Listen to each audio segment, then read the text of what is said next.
waxaan kaga tegayaa inaan maxamuud faarax naasir maxamuud waa mugraami berigii dhoweyda qolada muuse care wayna dedejiso waxay ahayd maxay u soo tegi waayeen oo ugu soo dhufsan waayo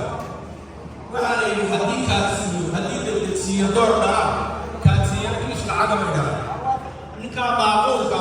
ayaana ku maqnay idinkuna waa laga guddoonta waxaan tolka ka barayayaa tolkii jira allaha idinka dhigo waxaan kaga tegayaa hawluhu way iskala socdaan muuse carro wixii gaadha inaynu gaari doono ilaahay raxmaankaada haddaynu u mudowno dee reeraha la mid baynu loo dabadood maynaa dhalan ismaaciil care dabadii maynaa dhalan haddii quluubteena iyo ninnimadeenu isu soo jeesato kaalin walba waynu gaari doono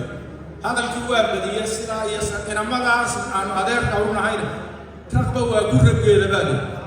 maaya iyo madaxweyneba waynu gaari doontaa sidaa iyo duco baanu idinkaga tegaya assalaamu calaykum waraxmatullaahi wabarakaatu